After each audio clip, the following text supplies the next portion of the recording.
Alright, hot take, alpha males? Not the best. Boo! I'm not afraid to say it. Jokes aside, it's pretty unanimous both on and off the internet that the idea of alpha males are pretty dumb. To summarize clearly what alpha males are, they're men who believe in hegemonic masculinity, which says that to be masculine is to be dominant. Dominant over women, over yourself, over other men, over your job, over your body, pretty much every aspect of your life. Dunking on alpha male podcasts and creators has been a very popular pastime, particularly here on YouTube. Something about being misogynistic and telling others to be misogynistic really rubs people the wrong way. And fortunately, men are rejecting these ideologies more and more. Studies show that the definitions of masculinity held by men are being pushed against the traditional idea that manhood is a competition where you need to prove your independence and heterosexuality.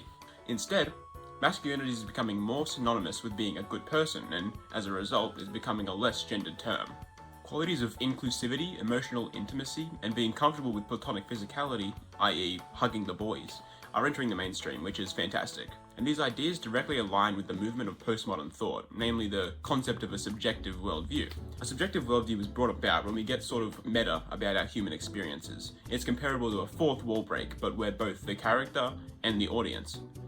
Postmodernists realize that the way we experience the world doesn't allow us to define anything as truth, because our thoughts and emotions are just chemical reactions, electrons firing, a mess of organic fluids and feelings. And through this, they can very artfully admit that the world isn't objective either, because it's all a subjective experience that we all have as individuals.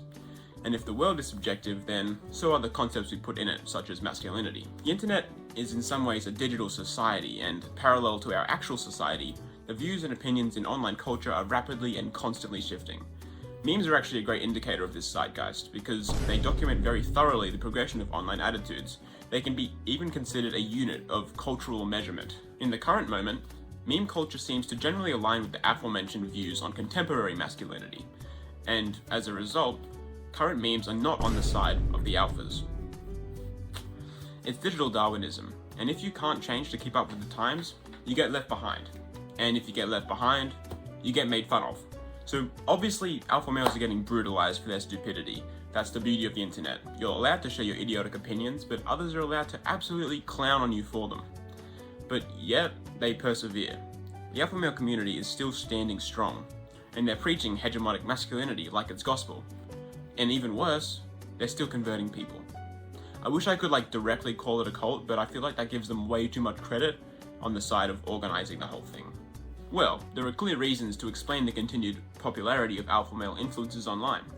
The big figures in the community, we've got Andrew Tate, the Fresh and Fit podcast, Good Bro, Bad Bro. They all present themselves as lifestyle gurus who are helping you improve yourself and become a better man. But in order to build these men to their exact specifications, they need to first cut them down. That's where the bullying and name calling comes in. In order to climb the ladder of masculinity, you need to understand that you're at the bottom, and oh boy do they let you know. There's also a common theme among alpha male creators about exposing the truth. The truth around women, the truth around business, the truth around fitness. They're all titles that directly attack the insecurities and confusions of young men and how they present themselves to the world.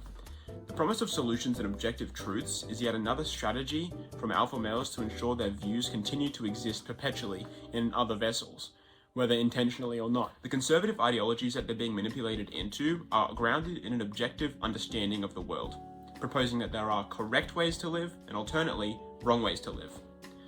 This puts the boys at odds with this subjective perspective that the world is adopting more and more.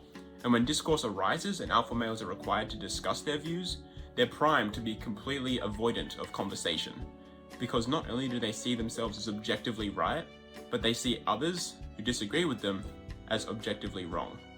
The imaginary hierarchy that defines their lives places an immediate distance between the men and others, their competition, which prevents any real discussion from happening. So when discussion does arise, you get situations like this one that happened a couple of months ago at a panel organized by the Fresh and Fit podcast. Blessed man.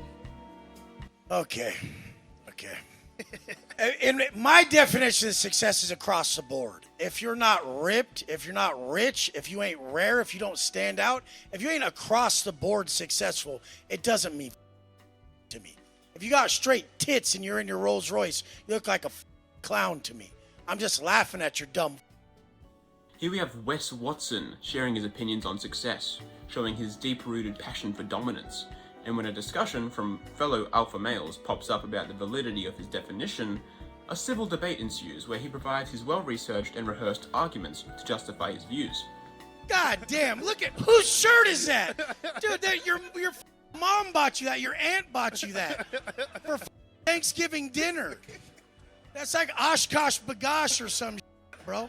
Welcome Jesus to the Christ. roast session today. Dude, any of you guys who holy shit. If those are men to you guys, God.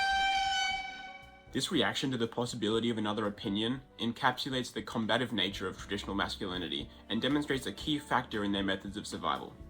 I guess when it comes to digital Darwinism, it's survival of the fittest, with the exception of people who are incredibly stubborn. While the online presence and behaviors of alpha males heavily contributes to their relevance in the mainstream today, there is something running far deeper that assures the legacy of alpha males will continue indefinitely. See, alpha males are not the pioneers of their industry. It's not even close. You could argue that they themselves are tragic victims of a greater beast: capitalism. The absurd teachings of alpha male influences can all be derived back to the values of capitalism as established in Western civilization. And I would argue that it's heavily responsible for the sustained lifespan of hegemonic masculinity in its culture. At its core, capitalism is one big flexing competition. Flexing how much money you have, how many hours you work, how big your office is. I mean, a lot of people, myself included, can be prideful in how busy they are. It's a sort of brag to say you have a lot of work to do. And I think that way of thinking, weirdly enough, is kind of inhuman. And the reason why we have these subconscious attitudes is the overwhelming and irrefutable success of capitalism. See, capitalism simplifies someone's value down to their monetary wealth, which is how it functions so effectively as a hegemonic system. When we're given a single measurement for success, money, it makes ranking people in our social ladder so much easier. And even more helpful is the fact that we've made it incredibly easy to motivate people to climb the ladder. We've made money a necessity to survive. In doing so, we've concocted a society where there is a significant disparity between the highs and lows of a made-up social hierarchy, and this divide directly and tangibly affects people's quality of life. And there lies the aggressive, self-affirming nature of this system. In order to overcome the brutal challenges of classism and wealth disparity, people are forced to work hard to climb the perverted ladder propped up before them. By even attempting to climb it, they're admitting that money is an integral aspect of their lives, and ultimately accepting the doctrine that crushed them in the first place. It's the perfect storm, and there's no clear way on how to upheave it. This Big Brother-esque hellscape is the single link that these alpha males need to support their perspectives. The creed of the alpha male community describes a man's business prowess as a core component of masculinity. There's a huge value placed on financial gain, and many alpha male gurus try and teach their audience how to make money.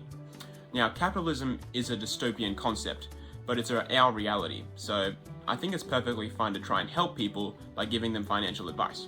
But the teachings don't stop there. The reality of capitalism's kill or be killed nature acts as a dangerous segue, a gateway drug into a far more engrossing and destructive conservative worldview. The orthodox definition of masculinity is perpetuated by this economic structure where existence, life itself, is just a contest to be won or lost. And when this central component of traditional masculinity is affirmed, it's far easier to justify the others, the selfishness, the callousness, the misogyny. All these other aspects of the alpha male mindset are founded in this hegemonic ideology, in the desire to dominate. And as a result, I think they'll be sticking around. Kind of a bummer. It is a sad thought that this kind of mentality is going to continue to poison the minds of young men. In order to defeat the alpha male mindset as a whole, we'd have to upheave centuries of conservative ideologies and our civilization's economic structure. I hate to think that because of one alpha male encounter at a young age, many boys for years to come will be forced to, against their will, be isolated from the world and from themselves. When you get so caught up in that hegemonic battle to prove yourself, the ideologies you follow trample whatever identity you had before, and your sense of self gets simplified.